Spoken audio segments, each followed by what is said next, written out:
Going places this going places का वैसे the literary meaning is to become successful. The literary meaning of what we call as the word, the phrase going places means to become successful. But this particular chapter is dealing with the dreams and fantasies of a teenage girl. और ये जो chapter है, before I started along with your NCERT, I'm going to just give you a summary, and definitely the chapter is very, very relating to you, to all of you. Since the chapter is also dealing with the fantasies that normally the teenagers have, and आप लोग सब जो हो, you all are belonging to the teenage group only, तो natural है कि आप लोगों के पास भी बड़े सारे, there are two things, one is fantasy, living in a daydream, ऐसा हो जाएगा. That's a very common you can say dream. Everyone, first of all, many people have desires. बहुत सारे बच्चों के अपने desires होते हैं.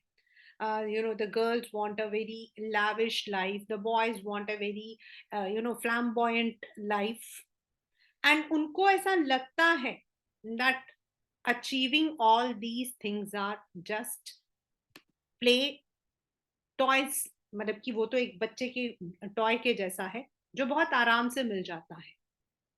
They do not understand the bitter realities of life. And if the parents or the elders, if they try to counsel them, if they try to make them understand that life is not bed of roses, तो उनको गुस्सा आता है. They feel agitated, they feel irritated. उनको लगता है that the parents and the elders are unnecessarily lecturing them, sermonizing them. उनको जो है प्रवचन सुना रहे हैं. But the reality is that we can achieve anything, everything. ये बच्चों का, टीनेज का एक कॉमन फैक्टर है. This is not a factor which is affecting only one particular section. It's a very common factor. But life is not so harsh. Sorry, life is not so easy. It's very harsh. In the teenage, when we tell the students, because मेरे पास counselling के लिए भी बच्चे आते हैं, तो उनको लगता है कि हम ऑलरेडी इतने परेशानी में झेल तो रहे हैं. ये जो परेशानियां टीनेज में कोई भी बच्चा झेलता है ना, वो परेशानी नहीं होती. क्यों? Because you are surrounded by your parents, you are surrounded by your teachers, you are surrounded by people who are ready to help you at one call. When you go out to the real world, nobody would come to your rescue. कोई भी नहीं आएगा बोलने के लिए. सब बोलेंगे हम ये करेंगे, हम वो करेंगे, but nobody would come. And that reality cannot be instilled in children. हम बच्चों में वो इंस्टिल नहीं कर सकते हैं unless and until they don't realize it. So the chapter basically deals with the dreams and fantasies of the children in the teenage group, जिनको लगता है कि सक्सेसफुल होने के लिए ड्रीम रखना बहुत जरूरी है.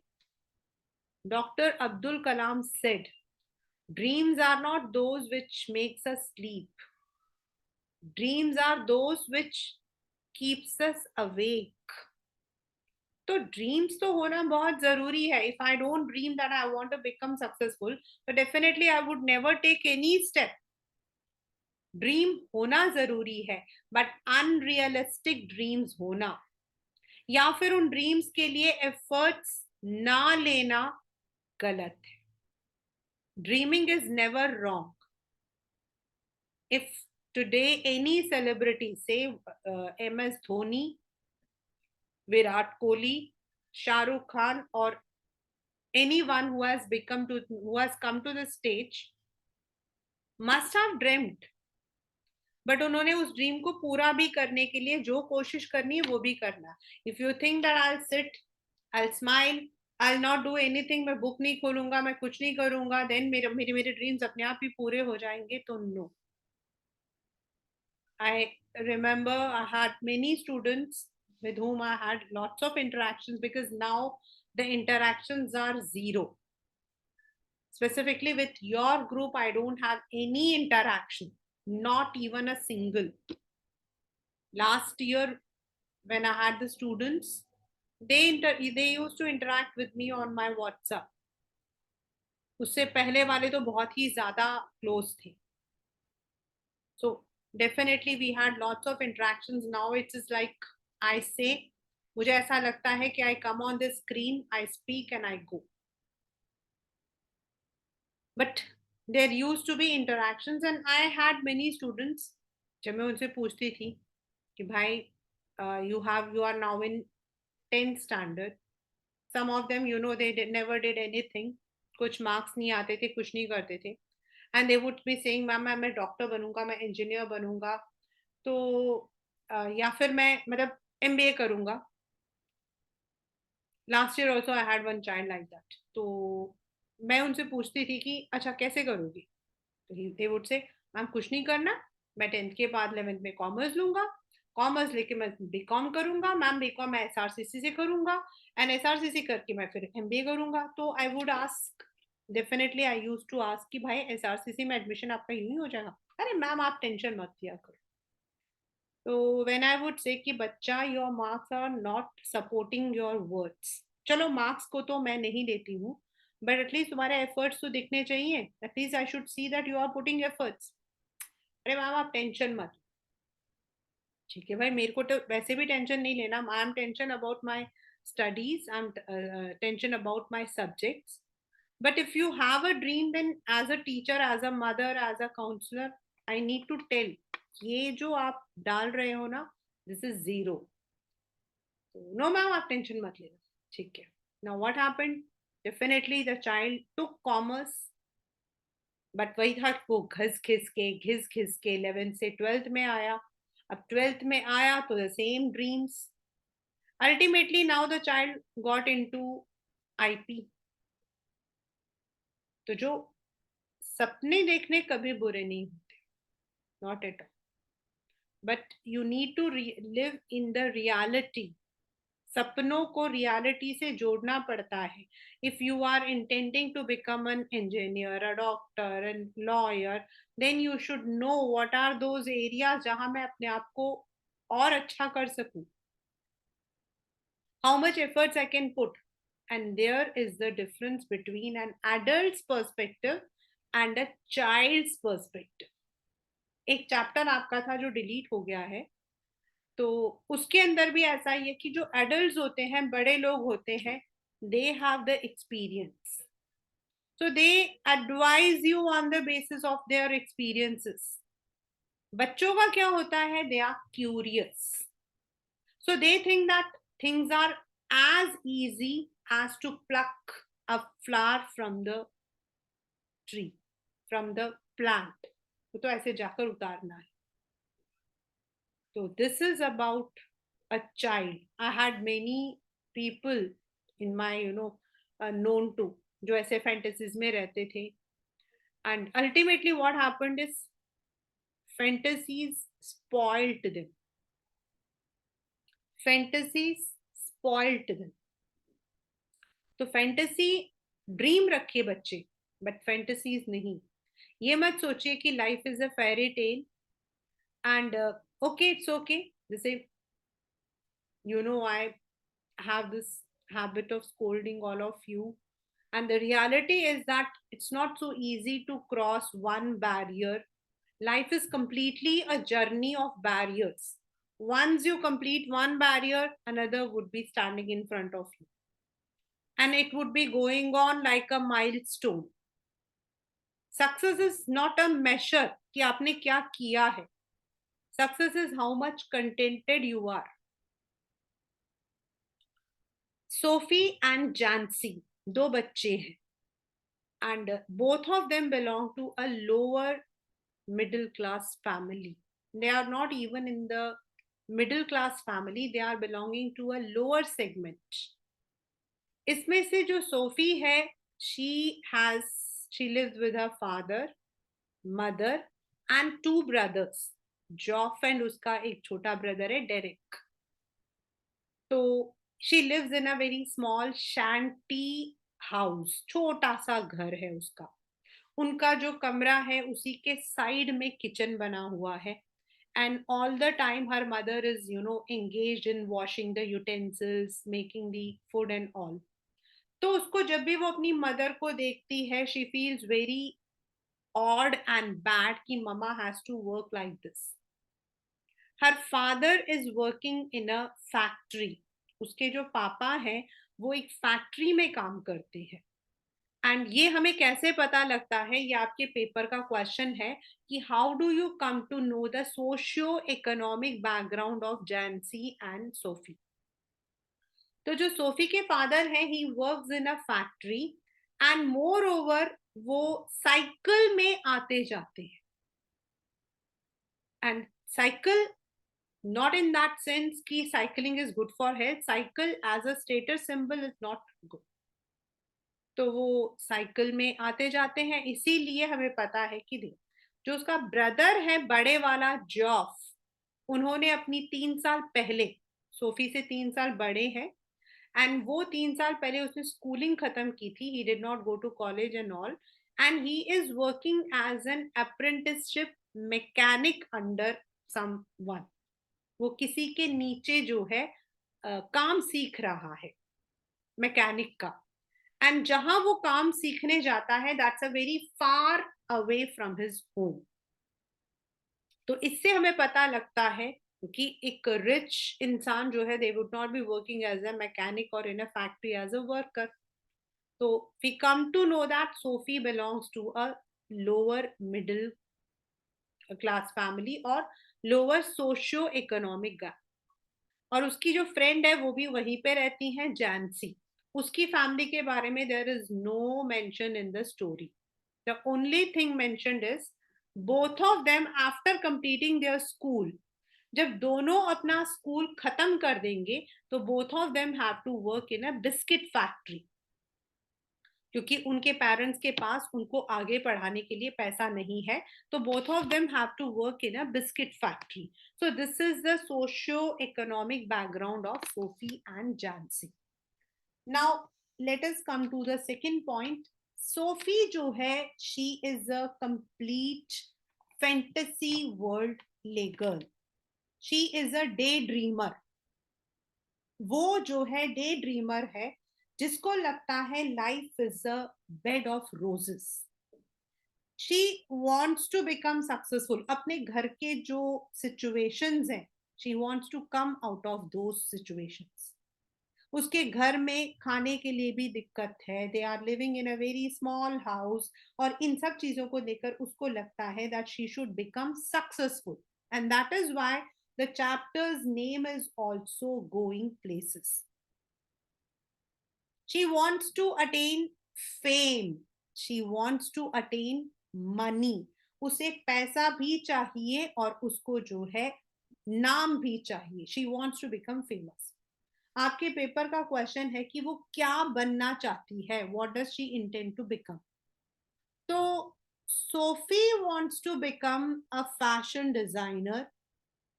मतलब उसको लगता है कि being a fashion designer she will be earning a good amount of money, और else she wants to go for becoming an actor. मतलब वो एक एक्ट्रेस बनना चाहती है। व्हाई? बिकॉज उसको लगता है कि एक्ट्रेस जो होते हैं वो लोग सैटरडे संडेज को जो है दे कैन ऑल्सो ओन अपना जो है काम वाम कर सकते हैं। एक्टिंग उसका काम होगा, पार्ट टाइम में she would also have a boutique. एक बुटीक ओपन करना उसका एक सपना है। Now let me clarify. The boutique is not the one which आप अपने घर के आसपास में वो जो टेलर की दुकान के आगे लिखा होता है Rita boutique, that is not a boutique here. The boutique here means a branded shop. Kindly do not confuse it. क्योंकि हमारे लिए इंडिया के अंदर तो हम किसी भी चीज को कुछ भी नाम दे देते हैं। तो यहाँ पर तो वो टेलरिंग शॉप के बाहर भी लिखा हुआ होता है boutique. Opening a boutique is a very big task in the earlier period, and you need to be a good designer, and then after completing your designing you go for your own brand and then you have your own shop. That's boutique. But यहाँ पर जो है भी, हम तो यहाँ पे tailoring की दुकान के आगे भी लिखा होता है रीटा बुटीक. तो she wants to own a boutique, और उसको लगता है कि जो एक्टर एक्ट्रेस होते हैं उनका पार्ट टाइम बिजनेस होता है एक्टिंग करना, और बाकी time they can also have their own boutique. पैसा कमाएंगे तो ये आ जाएगा. ये उसके सपने हैं. नाउ जैंसी जो है, she is a level headed and practical girl. Jansie एक प्रैक्टिकल और लेवल हेडेड गर्ल है. मतलब उसको पता है, उसको मैच्योर्ड है, उसको पता है that after completing their education they need to go for biscuit factory.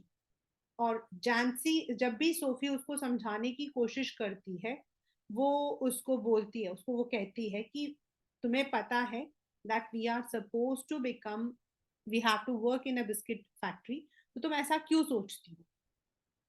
On the other hand जैंसी उसको ये भी समझाती है कि भाई तुम जो हो डिजाइनर कैसे बन जाओगी, बुटीक कैसे ओपन करोगी, उसके लिए बहुत पैसा चाहिए. तो उसके पास सोफी के पास उसका भी आंसर है. वो कहती है वो तो बहुत आसान है. First of all I will become an actress, मैं पैसा कमाऊंगी and then I will open my boutique. और अगर मुझे नहीं मिला, मतलब इफ आई डोंट गेट, तो मैं जो हूँ किसी बुटीक में मैनेजर की तरह काम करूंगी and then I earn the money and then I open the boutique. तो जैंसी उसको समझाती है कि भाई अगर तुम किसी मैनेजर में काम भी करना है तो you need education, you need qualification, तुम्हें क्यों रख लेंगे वो. बट सोफी जो है वो किसी भी बात को नहीं मानती. उसको लगता है कि to achieve these things, to become a fashion designer or to own a boutique is just cup of tea, वो हो जाएगा, ऐसा वो सोचती है. now she also dreams कि once she becomes मतलब वो अपना ये मतलब अपना सक्सेसफुल हो जाएगी, when she would become successful then she will have a big house and they will be, you know, they will live a they will live in a palatial house, they will have all the luxuries. उसका जो भाई होता है छोटा वाला, he is irritated when she tells about all these bullshit stories. उसको लगता है कि मेरी जो सिस्टर है, एल्डर सिस्टर है, she is impractical and she is not able to understand the harsh realities of life. ऐसा वो सोचता है. he is bit practical. Now ऐसे ही बात करते करते द मतलब जो चैप्टर है वो ऐसे ही स्टार्ट होता है. बोथ ऑफ देम जो है अपने अपने घर पहुंचते हैं. Now when they reach their home, तो जो उनका जो छोटा ब्रदर होता है वो अपने फादर को कहता है कि पापा आप इसको समझाओ, इसको ऐसा लगता है कि मनी जो है वो पेड़ पे लगता है, पैसा जो है पेड़ पर लगता है, ये हमेशा सपने देखती है. उसके फादर जो है normally he comes from the office, from the factory, और टीवी के सामने जो है मंच करते हुए वो कुछ प्रोग्राम देख रहे होते हैं.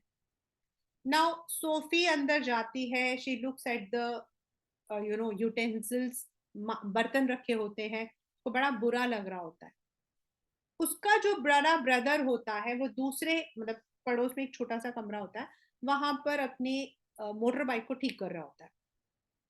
ये अपने बड़े ब्रदर को बहुत ज्यादा फैंटेसी करती है. She fantasises a brother lot. Reason, उसका जो ब्रदर है वो शांत रहता है. जॉब जो है वो हमेशा शांत रहता है, और उसके जो शांत रहने का जो मीनिंग है वो अपने आप में दुखी है. हर एक गरीब इंसान जो है वो दुखी होता है, because everyone dreams of a better life. लेकिन इसको जो है ऐसा लगता है कि मेरा जो भाई है वो मुझसे कुछ छुपाता है. My brother hides the things from me. इसको लगता है कि भाई की लाइफ जो है वो बहुत अलग है, और भाई की लाइफ में बहुत सारी फैंटेसीज है. इसको मतलब कि इसके जो फादर होते हैं ही इज वेरी स्ट्रिक्ट, वो अलाउ नहीं करते हैं कि कहीं बाहर जाए. लेकिन ये सपना देखती है कि किसी दिन इसका जो ब्रदर है वो इसको अपने साथ, जब ये थोड़ी बड़ी हो जाएगी तो शायद इसको अपने साथ में बिठाकर अपनी मोटर बाइक में ये येलो कलर की ड्रेस पहनेगी एंड जो इसका स्कार्फ है वो उड़ रहा होगा मोटर बाइक में, जैसे मूवीज में दिखाते हैं, and she will be going with her brother, जहां बहुत सारे लोग होंगे, they all will be welcoming both of them, and ये अपने ब्रदर के सारे फ्रेंड्स वगैरह से मिलेगी। इसको ऐसा खुद को लगता है, सच्चाई में ऐसा कुछ नहीं है। उसका भाई इसलिए चुप रहता है because he is also fed up with his life. कुछ है नहीं तो ही डजंट, मतलब कि वो बहुत ज्यादा कुछ नहीं बोलता। नाउ इसको ऐसा लगता है my brother is very smart, my brother is very handsome, अगर ये अपने लुक पर ध्यान दे तो he is not less than any hero. ये भी एक थीम है इस चैप्टर का, कि जो हमारे जो टीनेज होता है उसमें we have somebody as our idol. किसी ना किसी को हम आइडलाइज करते हैं।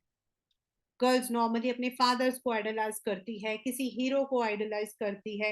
इफ यू यू नो, आजकल तो आई डोंट, मतलब I have not studied, but normally होता क्या कि I have seen many girls writing the letters, thinking of marrying his और हर फेवरेट एक्टर सेलिब्रिटी। ऐसा बहुत कुछ होता है, अभी भी होता होगा, I don't know, but I am not that much in touch with all these news. लेकिन होता था जब मम्मा बताती थी, राजेश खन्ना जी जो थे, when he was the hero, मतलब उस वक्त में the girls used to write letter in blood, उनको खून से लेटर लिखते थे, मतलब वो इतना आइडलाइज करते होता है। देर आर मेनी सेलिब्रिटीज जिनको हम आइडलाइज करते हैं, और ये एज ऐसा ही होता है बिकॉज हमें लगता है उनकी जो लाइफ है ना, दैट इज मोर एन्चांटिंग, और इसीलिए ये अपने ब्रदर को भी उसी तरीके से देखती है। ये मेरे से क्वेश्चन पूछा था कि मैम कोई अपने भाई को कैसे आइडलाइज करता है, अपने भाई को किस तरीके से, दिस इज बिकॉज उसने अपने ब्रदर को ही देखा है। आज जब ये स्टोरी स्टार्ट होती है तो शी एंटर्स, और नॉर्मली वो क्या करती है, अपनी जो ड्रीम्स होते हैं, जो उल्टे सीधे उसके थॉट्स होते हैं, वो अपने भाई के साथ शेयर करती है। और वो जो है कहानी बनाने में एक नंबर की, मतलब she is very intelligent. FM में एक चैनल में एक आता है Nilesh Mishra, who is very famous story teller, she is a very good story teller. तो ये क्या करती है, अपने भाई को अपनी कहानियां सुनाती रहती है, दो her brother does not believe in her stories, लेकिन वो चाहता है कि इसकी जो स्टोरीज है ना वो कहीं ना कहीं सच हो जाए। एंड ये अपनी स्टोरी में इसको जो सही लगता है, जैसा ये चाहती है लाइफ रहना, ये वो स्टोरी सुनाती है कि इसके साथ ऐसा हुआ। नाउ ये तो था उनका बैकग्राउंड। नाउ एवरी सैटरडे, हर सैटरडे उनकी जो फैमिली है, that is Sophie, then Jeff, Derry Derek and उसके father, they all go to watch football match. और फुटबॉल मैच में दे सपोर्ट, मतलब उनका जो है यूनियन, उसको मैच होता है उसको देखने जाते हैं। And they are very fond, उनके घर के जो वॉल्स हैं उनमें भी पोस्टर्स वगैरह लगे हुए हैं, and all of them are very fond of the football matches. हमारे भी इन, मतलब कि in our country we are not that much, you know, अभी इतना नहीं है, we are more onto this fantasy cricket only, but football match देखने के लिए वो जाते हैं। नाउ जो सोफी है वो अपने पापा के साथ इस तरफ गोल पोस्ट की इस तरफ बैठती है, एंड जो उसका ब्रदर जॉफ है वो नॉर्मली अपने फ्रेंड्स के साथ दूसरी तरफ बैठता है। तो that is there regular visit. ये पेपर में क्वेश्चन आता है कि व्हाट इज देयर रूटीन, मतलब उनका जो सैटरडे को, लाइक जैसे हम लोग मंदिर जाते हैं, लाइक अ पिलग्रिमेज, जैसे हम पिलग्रिमेज जाते हैं, वैसे वो हर सैटरडे जो है दे गो टू द मैच। और मैच में दे सपोर्ट एन आयरलैंड का एक प्लेयर है डैनी कैसी।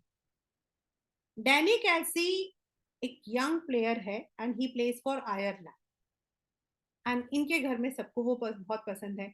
बट पर्सनली सोफी जो है उसको बहुत आइडलाइज करती है, इनफैक्ट इतना आइडलाइज करती है कि इसको लगता है कि इससे शादी करे।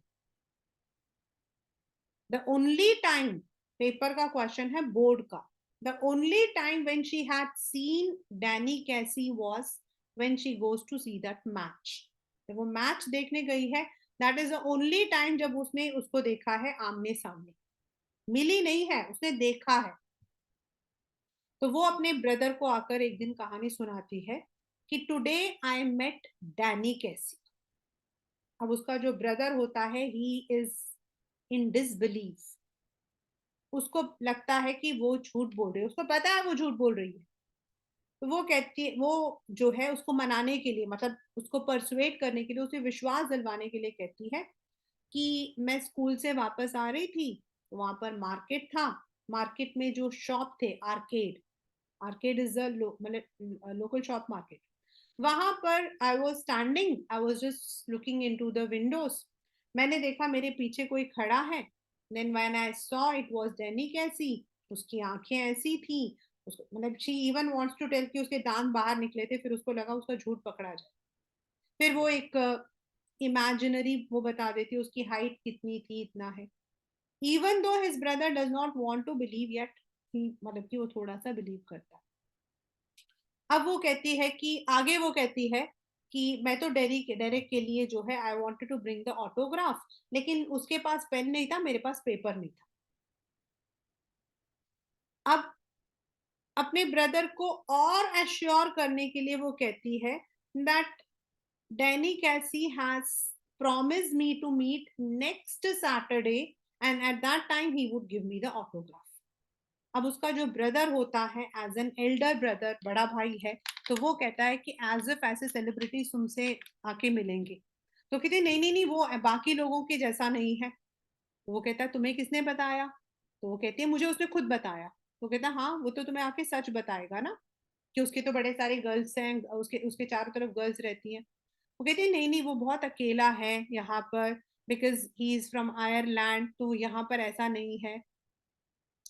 उसका जो ब्रदर है, he wants to make her understand that even though it is a, मतलब it's a imagination, but she should not think.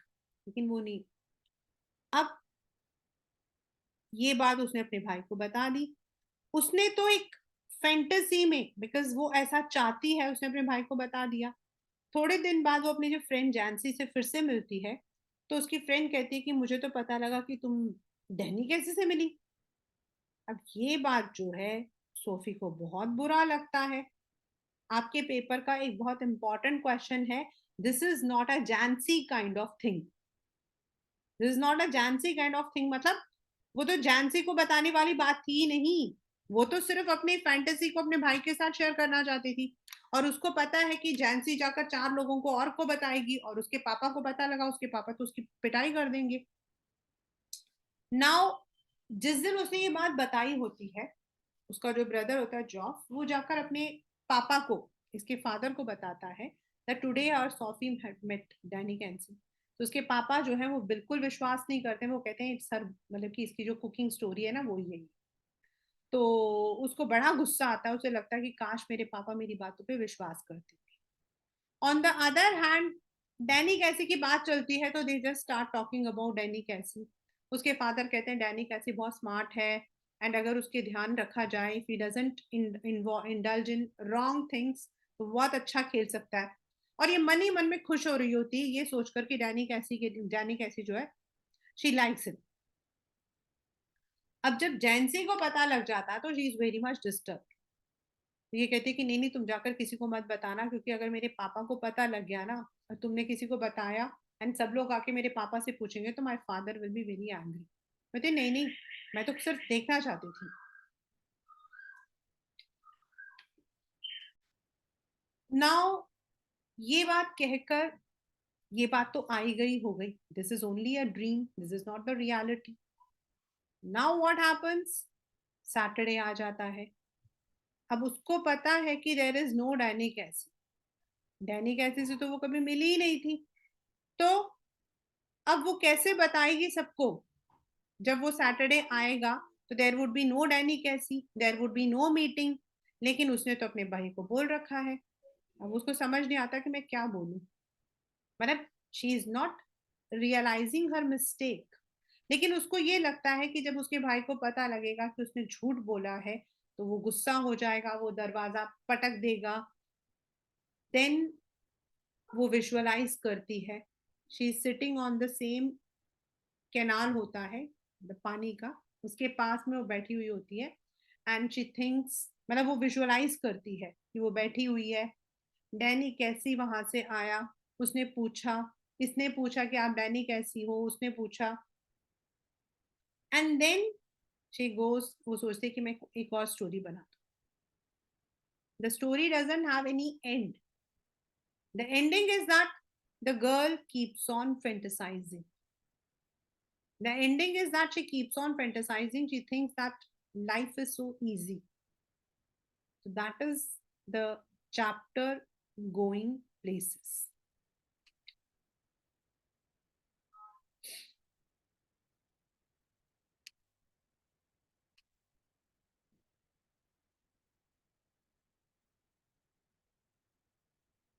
Now I'm starting the chapter along with your NCRT.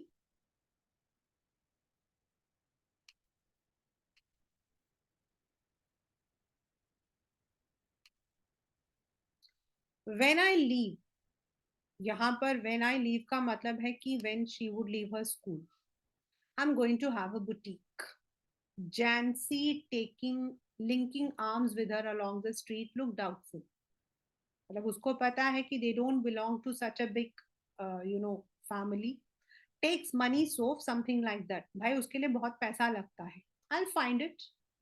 Take you long time to save that much. उतना पैसा कमाने के लिए बहुत time लगेगा.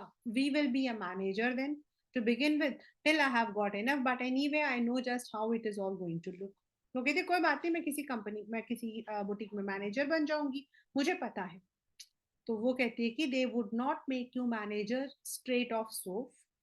आई would be like Mary Quant. Mary Quant is a very famous, she is मतलब कि a celebrity. I'll be natural. They will see it from start. I'll have the most amazing shop this city ever seen. क्योंकि मेरे पास इतना बड़ा brand होगा.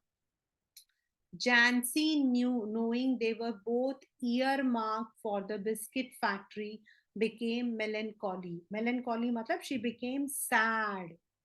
They were both earmarked मतलब उसको पता है they are destined to go to become only a worker. They belong to a lower socio-economic background.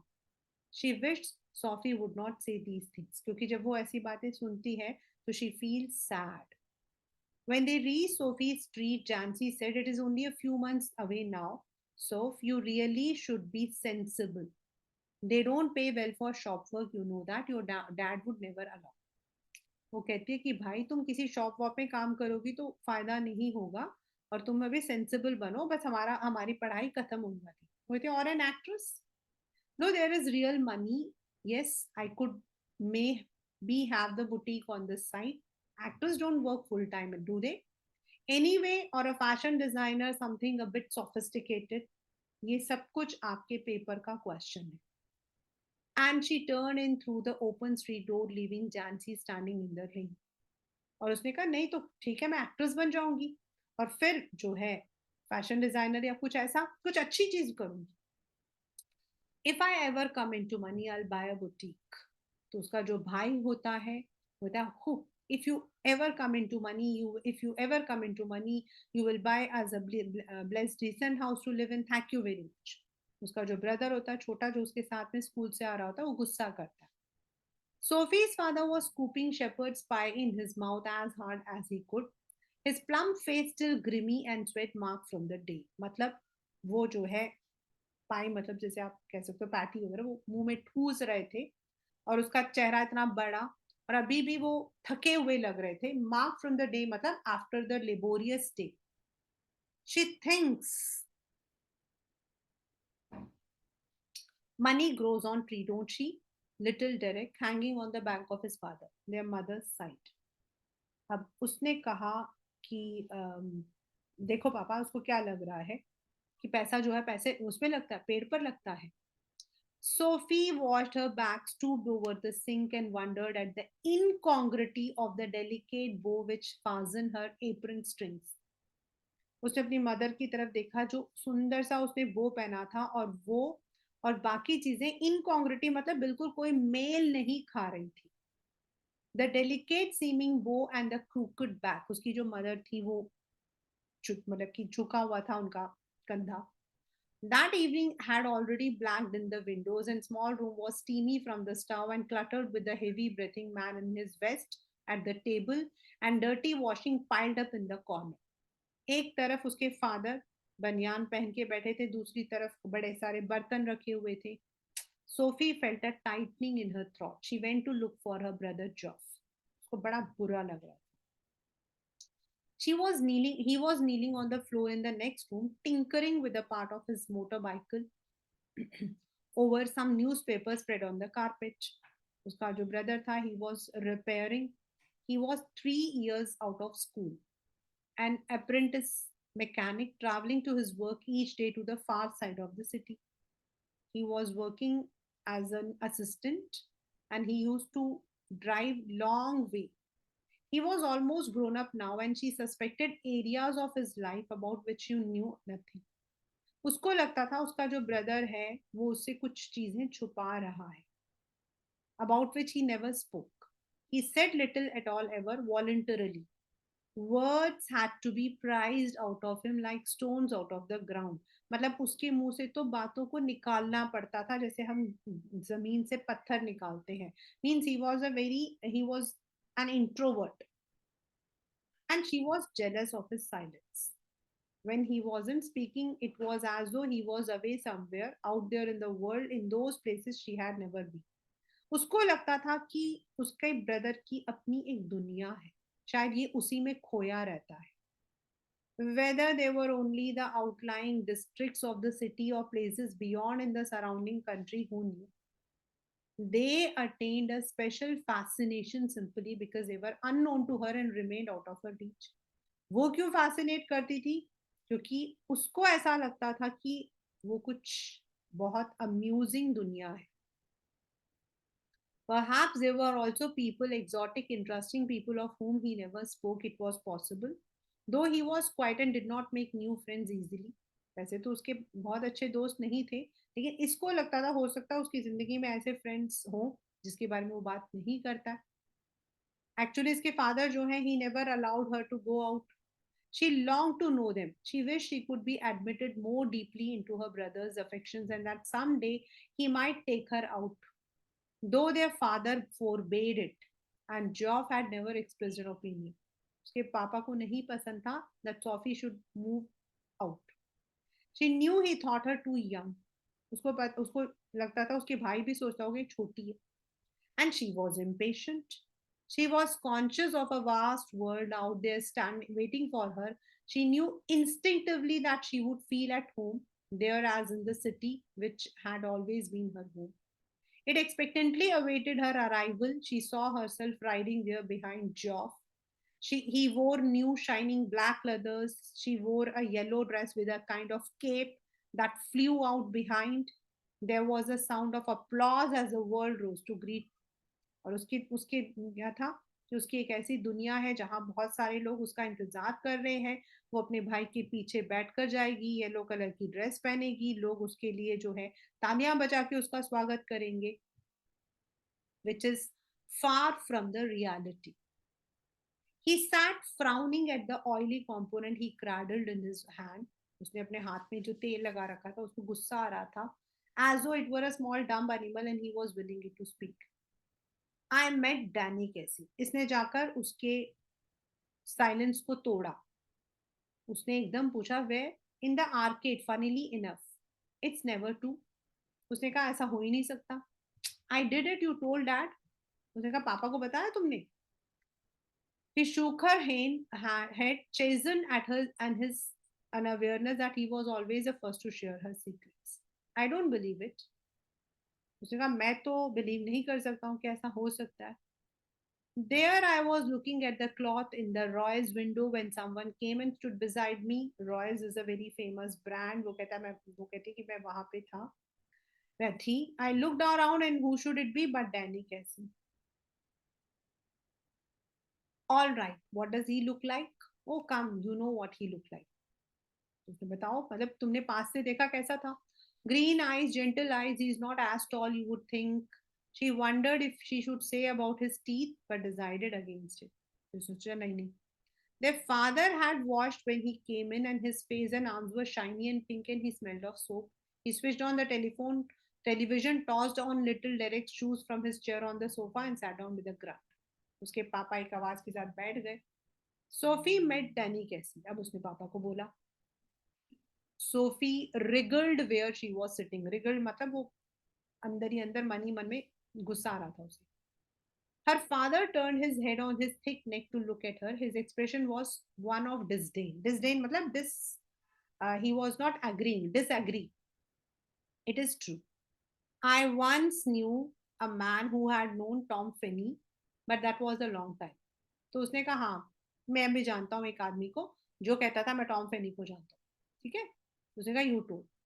कैसी might be that good someday. Better than even he is the best. अब वो दोनों जो है जनरल बातें करने लग गए about Danny Casey. Not about Sophie's meeting, general. Better than that, if he keeps his head on his shoulders, if they look after him properly. A lot of distractions for a youngster in the game these days. उसके पापा ने कहा अगर उसकी अच्छी सी देखभाल की जाए, मतलब अच्छी ट्रेनिंग दी जाए तो अच्छा कर सकता है. He'll be all right. He's with the best team in the country. But फिर भी he's very young. He's older than I. तो उसने कहा too young really for the first team. You can't argue with that sort of ability. ये father और सन जो है आपस में डैनी कैसी के बारे में बात कर रहे थे. सोफी ने बीच में बोला he is going to buy a shop. उसके पापा ने कहा तुम्हें किसने बताया. Oh, he told me. उसके फादर को इतना गुस्सा आया. He muttered something inaudible. उसने कुछ ऐसा बोला जो सुनाई नहीं दिया, बट वो था this another of your wild stories. तुम्हारी स्टोरी का एक और हिस्सा. बट जॉफ ने बोला she met him in the arcade. One of these days you are going to talk yourself into a load of trouble. उसके पापा ने गुस्से में बोला किसी दिन जो है ना तुम्हारी ये बातों से तुम मुसीबत में आ जाओ. Jeff knows it is true, don't you Jeff. He don't believe you though he would like to. The table lamp cast an amber glow across her brother's bedroom wall, and across a large poster of United First Team Squad and a row of colored photographs beneath, three of them young Irish prodigy Cassie. जो मैंने आपको बताया उनके घर के wall में भी उनके वो फुटबॉल वगैरह की फोटोज लगी हुई थी. सोफी ने कहा promise you will tell no one. उसने कहा nothing to tell is there. उसने कहा बोलो ना डैड मुझे मार डालेंगे. Only if he thought it was true. उसने कहा बताओ. Cry Sophie, you're still at school. Casey might have string of girls. उसके भाई ने उसको समझाया भाई तो स्कूल में है. No, he doesn't. तो उसने कहा उसके कोई गर्ल्स नहीं. उसने कहा how could you know? He told me. और उसने कहा हाँ हाँ if as anyone would tell a girl something like that. हाँ हाँ वो तुम्हें बताएगा ना. Yes, he isn't like that. He's quiet. Not as quiet as all that apparently. It was nothing like Joff. It was me who spoke first. When I saw him, I said, "Excuse me, but aren't you Danny Casey?" उसे मतलब कि एकदम surprise होकर बोला. And I knew it must be him because he had the accent, like when they interviewed him on the television. अब उसने कहाँ से ये बातें सीखी. ये पेपर में आपके आता है कि उसने ये सारी चीजें डैनी कैसी के बारे में कहाँ से सीखा था. उसे और उसमें इंटरव्यू लिया था. So I asked him for an autograph for Little Derek, but neither of us had any paper or pen.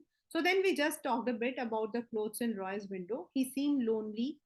After all, it is a long way from the west of Ireland. And then he was going, he said, if I would care to meet him next Saturday, he would give me an autograph then. Of course, I said, I would. तो उसने कहा कि देखो वो अपने घर से बहुत दूर है. हमने यहाँ वहाँ की बातें की थी. उसके बाद उसने कहा था कि वो अगले हफ्ते मिलेगा. उसके भाई ने कहा as if he would ever show up. मतलब वो तुमसे मिलेगा आकर. यू डू बिलीव मी ना. He dragged his jacket, which was shiny and shapeless, from the back of the chair, pushed his arms into his. She wished he paid more attention to his appearance, wished he cared about more about the clothes. He was tall with a strong dark face, handsome. It is the unlikeliest thing I ever heard. अब उसने कहा कि तुम मुझ पर विश्वास करते हो ना. उसने कुछ नहीं कहा, वो चुपचाप निकल गया. ऑन सैटरडे, ये पेपर में आया हुआ क्वेश्चन है कि what was their weekly pilgrimage. Pilgrimage होता है किसी मंदिर या रिलीजियस प्लेस जाना, लेकिन उनके लिए था टू वॉच यूनाइटेड, मतलब the match. Sophie and her father and little Derek went down near the goal, and Geoff, as always, went with his mates higher up. United won 2-0. Casey drew in the second goal, a blend of innocence, Irish genius, going round the two big defenders on the edge of penalty area with her father screaming for him to pass. मतलब वो लोग देख रहे थे and they were enjoying, hooting कर रहे थे, beating the hesitant goalkeeper from a dozen yards. Sophie glowed with pride. Afterwards, Geoff was ecstatic. मतलब वो सब बहुत खुश थे. I wish he was an Englishman. Little Derek ने बोला, Ireland will win the World Cup. Her father was gone to pub to celebrate. अब वो लोग जनरल बात कर रहे थे. What is this you have been telling? अब जैंसी उसे मिली तो उसने बोला, क्या बोला तुमने? Your Geoff told our Frank. Frank उसका भाई. You met Danny Casey? This wasn't an inquisition, just Jancy being nosy, but Sophie was startled. उसको ये क्वेश्चन नहीं था, उसको ऐसा लग रहा था जैंसी बिना मतलब के उसकी बातों में टांग अड़ा रही है. बट वो थोड़ा हो गई. ओ दैट. उसने फ्राउन किया, उसने कहा yes that. Well yes I did. You never did. Sophie glared at the ground. Damn that Jeff. This was a Jeff thing, not a Jancy thing. ये पेपर में आया हुआ है. मतलब ये तो जो सीक्रेट था, ये तो मैं जॉब के साथ शेयर करना चाहती थी, ये जैंसी के साथ थोड़ी करना था. It was meant to be something special just between them, something secret. It wasn't a Jancy kind of thing at all. Tell gawky Jancy something like that, and the whole neighborhood would get to know. Damn, that job was nothing secret. उसने कहा भाई जैंसी को बताओ और पूरी पड़ोसियों को पता लग जाएगा. It's a secret mean to be. तो उसने कहा I'll keep a secret, you know. I wasn't going to tell anyone. There will be a right old row if my dad gets to hear about it. Right old row मतलब मेरे पापा को पता लग गया ना तो मेरी तो वाट लग जाए.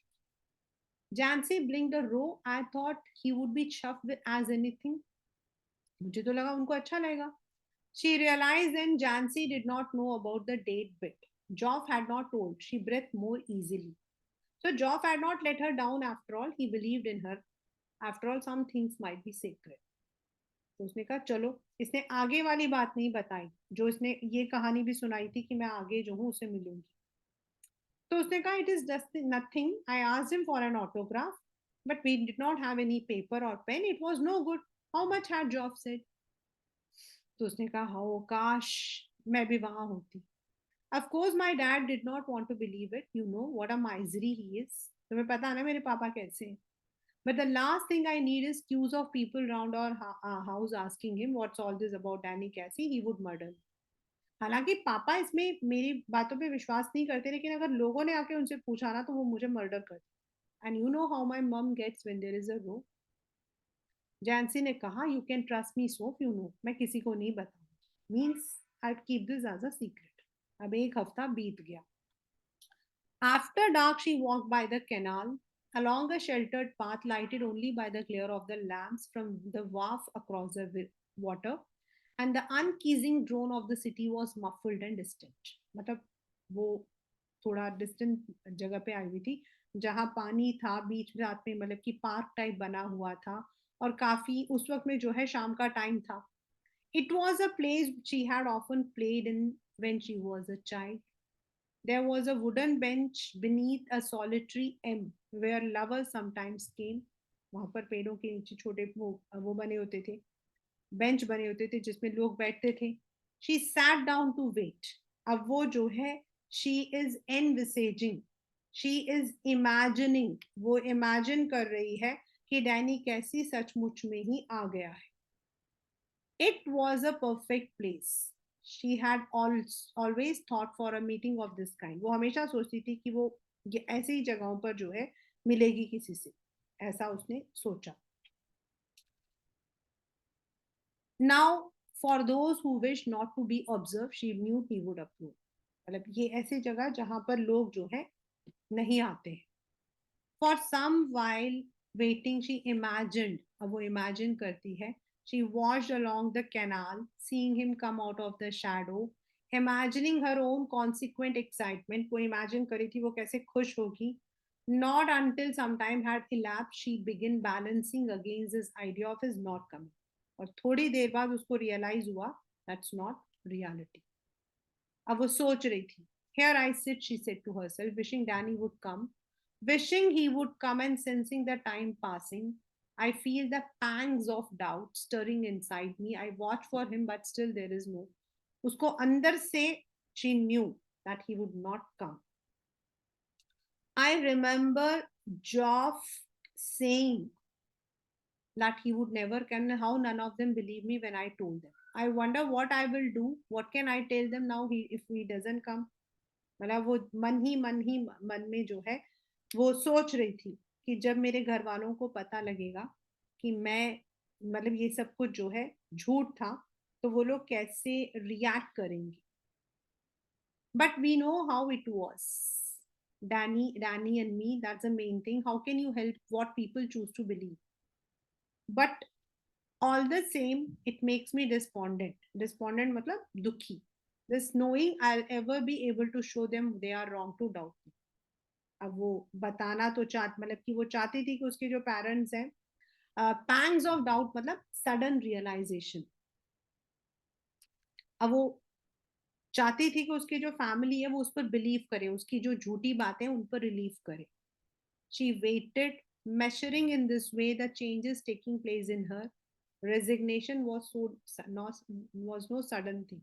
Resignation means leaving it, accepting it. Now I have become sad, and it is hard burden to carry this sadness. उसको पता था कि वो जो जिस फैंटेसी में वो रह रही है वो सच नहीं है. Sitting here, waiting and knowing he will not come, I can see the future and how I'll have to live with this burden. They means uske parents, of course, will doubt me as they always doubted me, but I'll have to hold up my head, remembering how it was.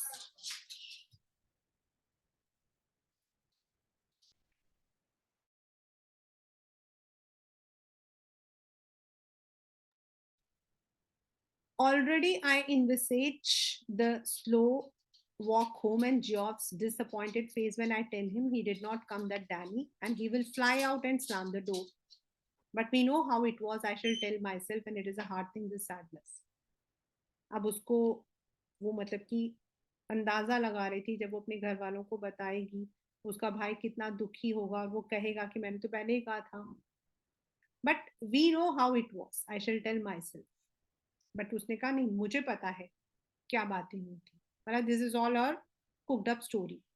She climbed the crumbling steps to the street outside the pub. She passed her father's bicycle propped against the wall and was glad he would not be there when she got home. अब वो जब अपने घर जा रही थी उसने देखा कि उसके फादर अभी पब में है, वो बड़ी खुश थी. Excuse me, but aren't you Danny कैसी? Coming through the arcade she pictured him again. मतलब ये उसकी कुक्ड अप स्टोरी है. He turns readily. Yes, that's right. I watch you every week with my dad and my brothers. We think you are great.